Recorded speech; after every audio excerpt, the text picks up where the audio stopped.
بسم الله الرحمن الرحيم. الرحمن علم القرآن خلق الإنسان علمه البيان.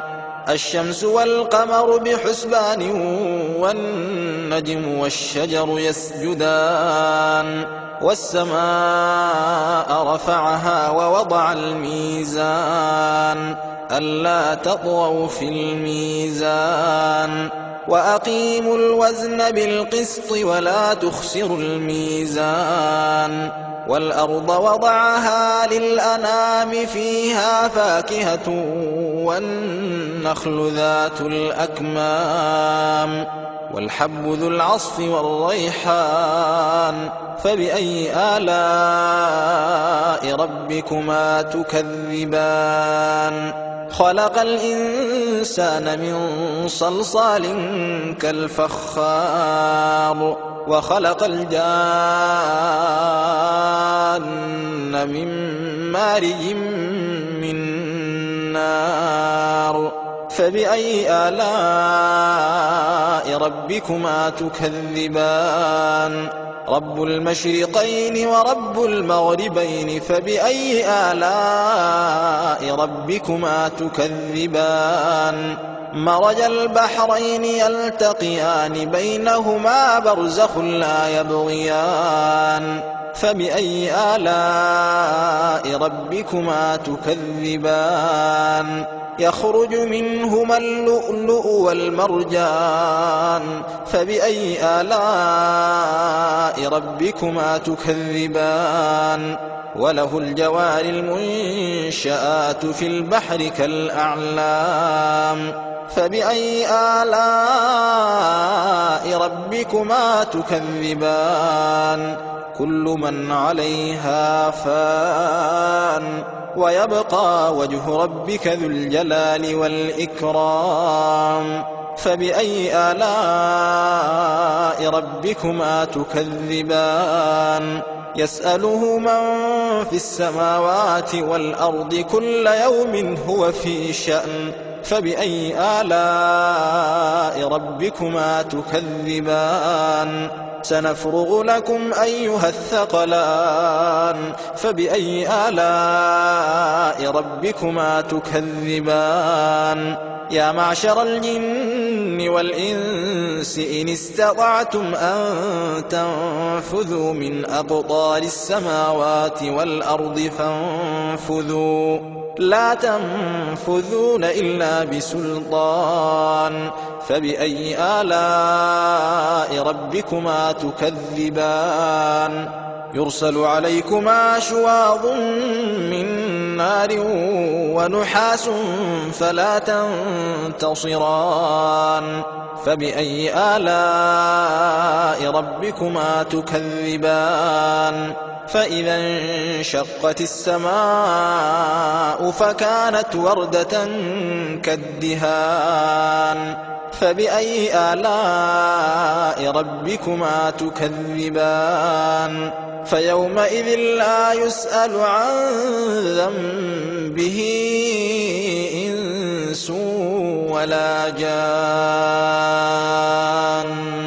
فبأي آلاء ربكما تكذبان؟ يعرف المجرمون بسيماهم فيؤخذ بالنواصي والأقدام.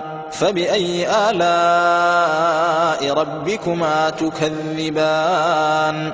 هذه جهنم التي يكذب بها المجرمون يطوفون بينها وبين حميم آن. فبأي آلاء ربكما تكذبان؟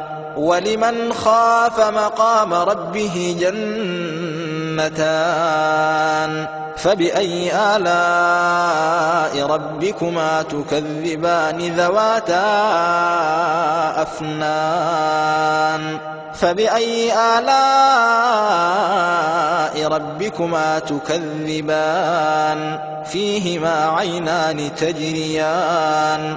فبأي آلاء ربكما تكذبان؟ فيهما من كل فاكهة زوجان فبأي آلاء ربكما تكذبان متكئين على فرش بطائنها من استبرق وجنى الجنتين دان فبأي آلاء ربكما تكذبان فيهن قاصرات الطرف لم يطمثهن إنس قبلهم ولا جان فبأي آلاء ربكما تكذبان كأنهن الياقوت والمرجان فبأي آلاء ربكما تكذبان هل جزاء الإحسان إلا الإحسان فبأي آلاء ربكما تكذبان ومن دونهما جنتان فبأي آلاء ربكما تكذبان مدهامتان